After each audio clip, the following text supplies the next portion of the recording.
皆さんこんにちは。今日は一時代を築いた格闘家たちが実際に語った喧嘩エピソードと、それぞれの格闘家が語った強さの秘密を紹介します。格闘技のバックボーンは虐待。スーパーサモア。サモアの怪人と呼ばれたサモア系ニュージーランド人のマーク・ハントは、恐るべきパンチ力と打たれ強さを持つ選手で、K1 グランプリで優勝後、総合格闘技の世界でも活躍しました。以前の動画でマーク・ハントが路上で次々とチンピラたちをノックアウトして格闘技にスカウトされた話を紹介しましたが、その時ハントに殴られた相手は眼下、鼻、頬骨を骨折させられ血まみれになって倒れていたといいます。ハントは戦いの時、自分が相手に殴られる恐怖や殴られた時の痛みに恐れを抱いたことがないといいます。マーク・ハントがそうなったのにはとても悲しい理由がありました。マーク・ハントは5歳で盗みを始めました。その後、人をゆすって金を得たり、喧嘩して相手に怪我をさせたりと、非常にたちの悪い非行少年でした。当時のことを思い出してハントはこう言います。俺が悪いことを繰り返したのは、両親に対して感じた怒りを処理するためだったんだ。家は俺にとって決して安全な場所ではなかったのでね。マーク・ハントの父親は自分の子供たちに対し、恐ろしい虐待を繰り返していました。ハントはたびたびロープで縛られ、リンゴの木の枝やほうきの柄で打ち据えられました。ハントは父親に毎日のように繰り返し暴力を受けていたので、殴られることに対しての痛みや恐怖がなくなっていったといいます。完全に暴力に対して麻痺していたのです。俺の格闘家としての才能の一つは人間サンドバッグだ。俺は普通の人みたいに痛みを感じないんだ。ハントの打たれ強さは父親の暴力に耐えた末身についたものだったというのです。マーク・ハントの父親と母親はかなりヤバい人でした。そのヤバさはハントの姉にも向けられました。ハントの姉は6歳から18歳になって実家を出るまで父親にレイプされ続けました。姉はそれを拒むと父親がハントたち弟に八つ当たりして暴力を振るうことが分かっていたので、我慢してその忌まわしい行為を受け入れました。驚くことにその事実を母親も知っていました。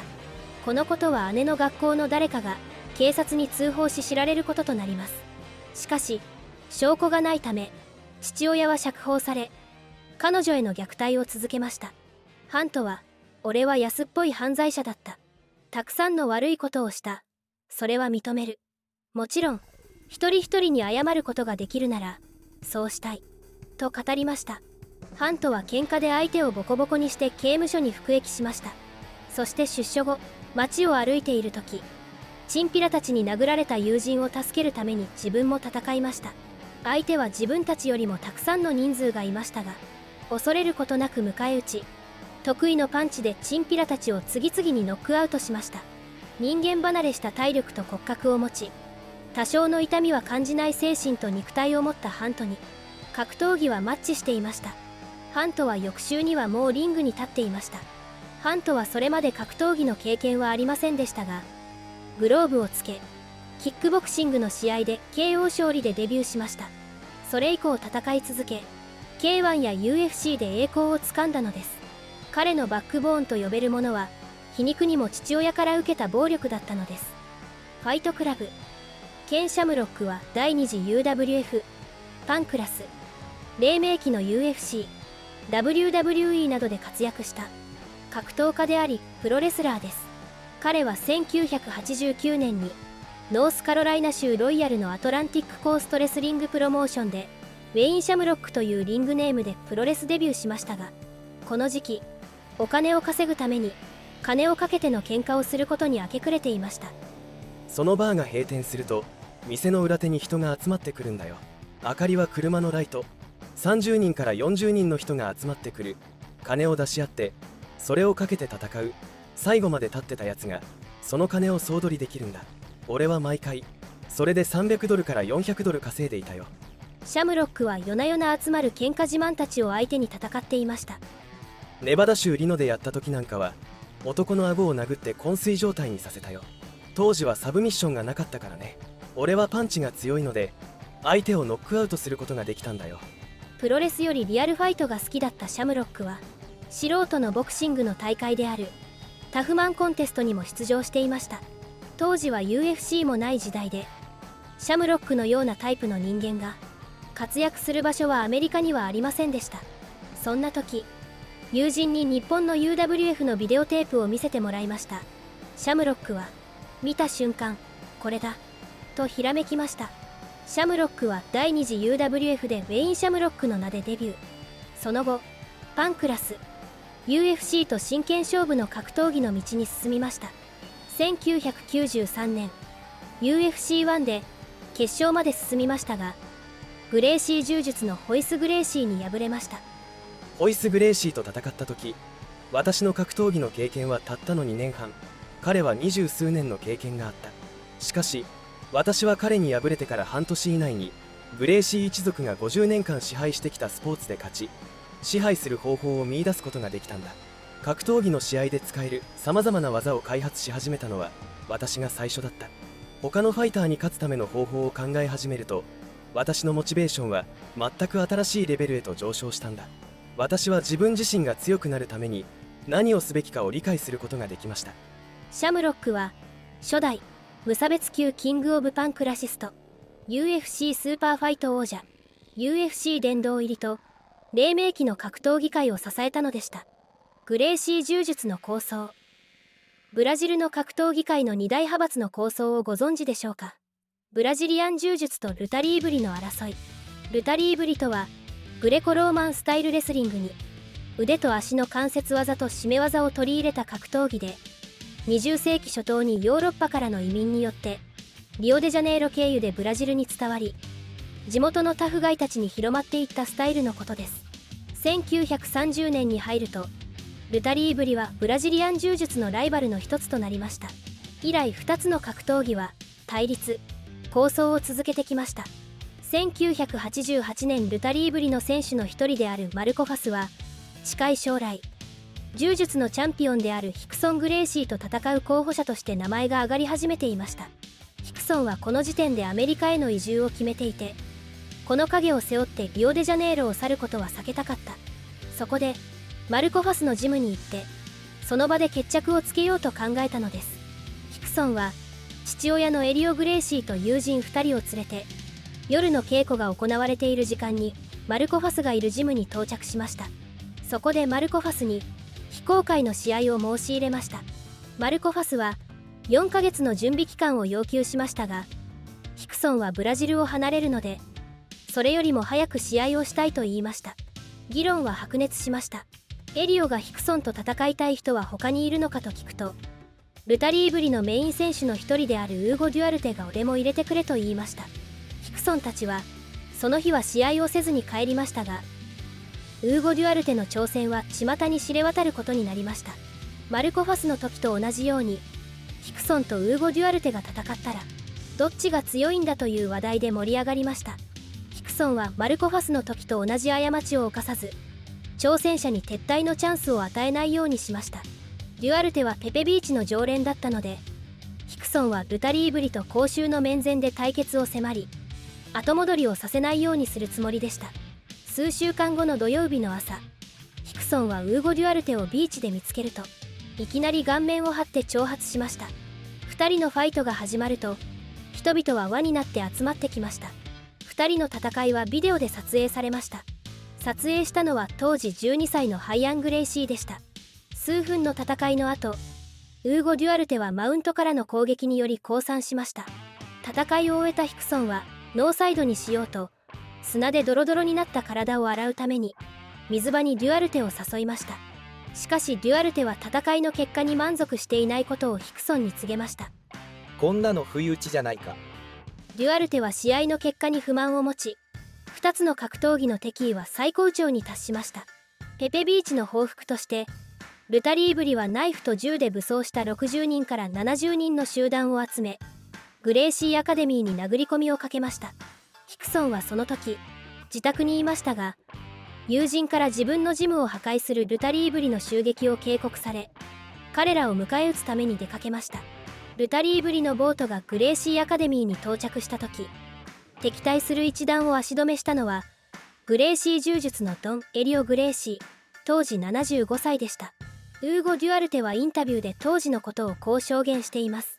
エリオ・グレイシーは70歳を超えていたはずだが、ヒクソンと私が戦うように説得しただけでなく、私たちのグループの真ん中に入り、全ての状況をコントロールした。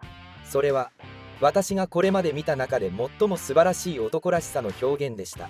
ヒクソン・グレイシーはアカデミーの外にある駐車場でウーゴ・デュアルテと戦うことになりました。戦いはあっという間の決着でした。ヒクソンは立ってパンチを受けましたが、すぐにクリンチし、デュアルテを倒しマウントを取った。数発のパンチの後、デュアルテは降参しました。今回はデュアルテがヒクソンに俺の負けだ、負けを認めると言いました。その後ヒクソンは日本に渡り、バーリトゥードジャパンやプライドのリングで戦いましたが、誰一人彼に勝つことはできませんでした。なぜヒクソンに誰も勝てなかったのでしょう。何か彼は特別なことを行っていたのでしょうか。ヒクソンに聞いてみました。私は格闘技の試合の時はリングに入場する3時間前に会場に入りました。知らない人は驚くと思いますが、私はロッカールームで居心地のいい場所を見つけて仮眠を取るんです。だいたい1時間30分から1時間40分くらい寝ます。試合の前は緊張で寝れないんじゃないかって。いいえ、ぐっすり寝ますよ。肺を意識すること、これが重要です。息を吸って吐いて、体の力を抜いて頭をリラックスさせます。すると幼児のように深く眠ることができる。そして残り1時間で目を覚まし、45分かけてウォームアップする。この段階で心拍数は140から160に達し、汗が流れ落ちるようになります。そして最後の5分は動かずに座り続ける。肺を使って息を吸ったり吐いたりして心拍数を思い切り下げる。一方、対戦相手はジャンプしたり走ったり、心拍数はかなり上がっています。するとどういうことが起こるかというと、戦いが始まると心拍数や呼吸の関係で常に自分が有利になるんです。そのため私よりも早く対戦相手が頭を混乱させたり、戦術的なミスを犯して腕が重くなるのを何度も見たもんです。だから呼吸はファイターとしての私の最良の友です。肺は脳と心臓の管理者です。肺をいっぱいにしてゆっくり少しずつ息を吐き出す。これを3分間繰り返してください。脳が呼吸運動の指令に集中し始めるので、ストレスになるような思考が抑えられるのです。おまけに心臓の動きもゆっくりになる。すると私が戦いの中で感じたような、言葉では言い表せないような平和を感じるようになるのです。戦っている時、私の心は常に平和なんです。心技体、全てを究極まで高めた武道家ヒクソン・グレイシー。彼は戦いに勝つ方法を誰よりも知っていました。孤高の男。さて、最後に総合格闘技の世界で10年間無敗だったこの男の話に耳を傾けてみましょう。エメリアーエンコ・ヒョードルに試合以外での喧嘩について聞いてみると、彼はこれまでに登場した格闘家たちとはまるで違うことを答えました。ストリートファイトについては私は何も言えません。私はリングの上ではジムでトレーニングしていた知識を使いました。私はリングの上だけで戦い、教えられたことを実行するように努めました。喧嘩は小学生の頃やったっきりで、それ以降はやったことがありません。私はいつも格闘技を教えるセミナーの冒頭で、街中で力を使ってはいけないという話をします。私は常々、人生には親よりもコーチが権威になる時があると言っています。そこでコーチが伝えるべきは、正しい生活態度と親に対する正しい態度です。また、ジムではコーチや年長者、チームメイトへの敬意を育んでいます。学校を愛し、そこから町や地域、国を愛する心を育み、愛国心を育んでいます。そして最も重要なのは規律です。どんなアスリートでも若いうちから日々の生活習慣に至るまで全てを計算し尽くさなければならないのです。何時に起きて、何時にご飯を食べて、何時に練習して、何時に仲間と過ごして、何時に寝る。アスリートは幼い頃からそのようなスケジュールで生活し、規律に慣れ親しむのです。私になぜ10年間も無敗で入れたのかという質問をする人が多いですが、正直なところ何も考えていませんでした。連勝を意識したわけではないんです。一戦一戦が唯一無二、最後の一戦だと思って臨みました。勝つことを考えず、心身ともに全力を尽くし突っ走った。勝ったら次も頑張ろうの繰り返しです。それをただ淡々と10年間繰り返しただけです。簡単なことのように聞こえますが、10年間ただ一つのことにひたむきに努力し続けることはとても困難なことです。情報技術が発達している世の中で、人はいろいろな情報を見聞きし、さまざまなものに流されるものですが、どうすればそれだけ一つのことに集中することができるのでしょうか。ヒョードルはこう言いました。無意味なことで頭をいっぱいにしないで、ただ生きていればいいんです。確かにいろいろな情報は入ってきますが、ふるいにかければいいだけです。もちろん私もニュースを見たりネットを見たりしますが、人を貶めるような、真っ向から否定するようなものは私は見ません。ネットサーフィンをして否定的な意見ばかりを見て、そんなことをして何になります。ネットに不満や陰口を書いても何もプラスになりません。書くことで世界を変えようとするのではなく、まず自分自身から始めるべきなんです。人を変えるには自分から始めなければなりません。神への愛、人への愛がメインです。私たちは常にこの思いを抱いて生きていかなければならないのです。そうやって身近な人と関係を築いていくのです。こう考えれば流されることはありません。エメリアーエンコ・ヒョードル。彼はリングの外では争いとは無縁の男でした。はい、ということでございまして、格闘家の喧嘩についてでした。今回登場した格闘家の思い出や、こんなこと知っているよという情報をお持ちの方は、気軽にコメント欄に書き込んでくださいね。それではまたお会いしましょう。ごきげんよう。さようなら。